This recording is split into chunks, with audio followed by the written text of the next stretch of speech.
Okay, turn it off, turn it off. Open this up. Yeah, put on the pump, please.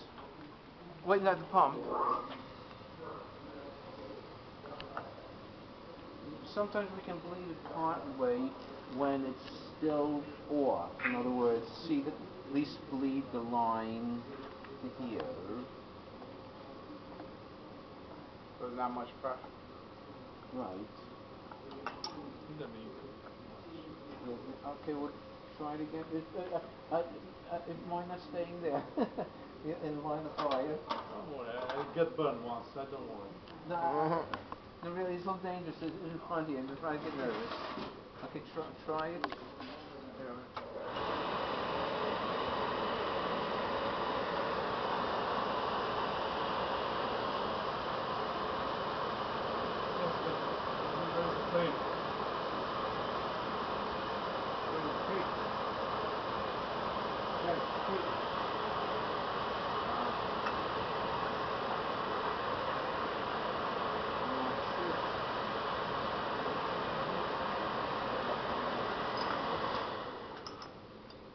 Flame failure.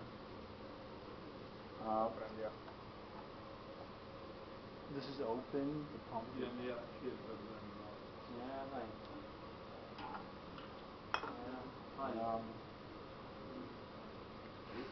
Can I turn it off, please? You have to let it cool. There's a heater inside. Let it cool. See, this is when, let's see, why aren't we lighting off? This is open, pumps on. The shutter, not the right, Oh. air. Thank you. Shutter's way too low. It's blowing the spark off. Thank you.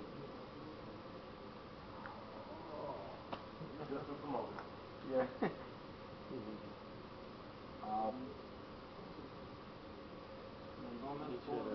Okay, we'll try it again. Smoking.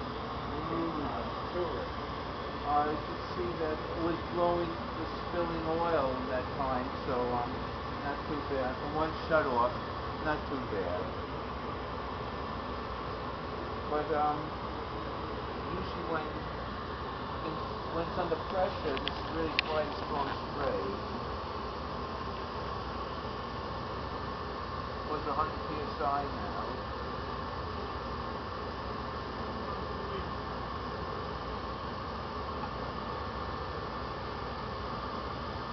Sure it's tight. Use the right wrench. You can't use pliers. Oh no, it's down. You're down. You have to use a box wrench. This is a slant fin. Do you guys wanna try this, or should we take these burners apart and look inside them? Okay, turn it off, please. Okay, so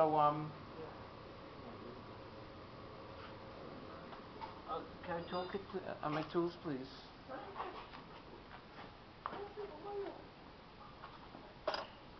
Great, thank you.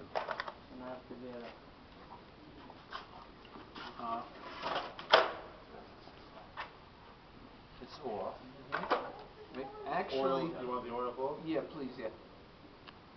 Sometimes when you work on, especially larger oil burners, actually they're huge boilers, and you have to go around one corner and the switch is somewhere else. Someone can actually turn it on when you're working on it. You're supposed to have a padlock. You know, most boilers don't have a safety switch. You should lock it off, because you don't want someone turning on your oil when you're working on it. I mean, I'm nearly not here today because of that.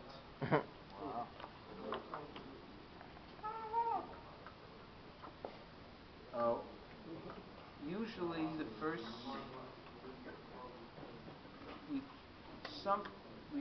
sometimes we can use a mirror to check for the spark. but we did just like before, we did with screwdriver like before, right? Want to try for a second, maybe? You need the Tape.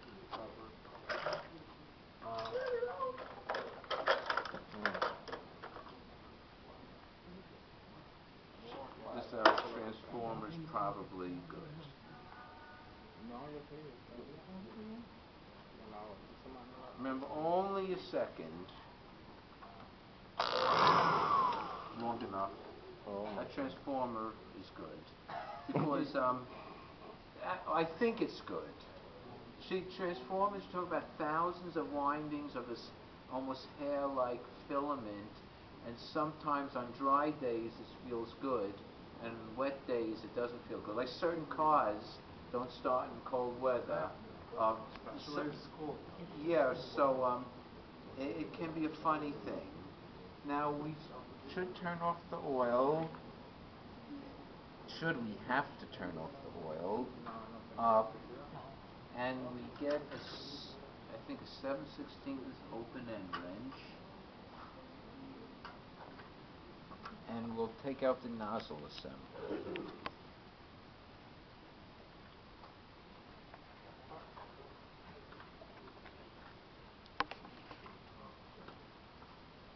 I'm gonna have to wipe this up before we leave today. I'll get it tomorrow.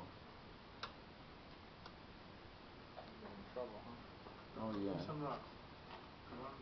No, I'll get some before we go. When we.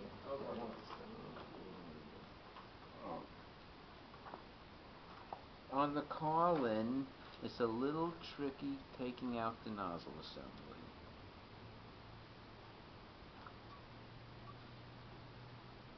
You have to take out the nut. And again, the nut is directional, right? There's a hollow and a flat. The flat goes against the burner. If you do it this way, this thing tighten against here, and you'll have a gusher. You'll have, when we take this out, you have to turn it upside down. That's the key. You turn it upside down to take out the Carlin. Wow, this is wet, right? Oh, yeah. This is wet. So let's clean it right. Kind of wide brush, please, Bill.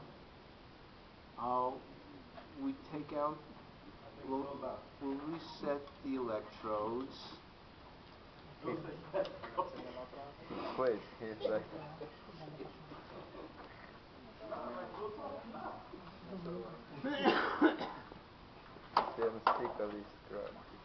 Okay, we have to take out the electrodes. On the Carlin, it's tricky because Factory making tricky because they want to damage or what for? yeah, It should be very simple. the Carlin is about twice as much work as the Beckett, just to get at this. Well, no, I mean it's actually the Carlin burner is an easier one to get good efficiency on. I like it, but it's just more work. That's what I have at home. Usually, this thing has so much filth on it that these fins are all clogged. So we gotta wipe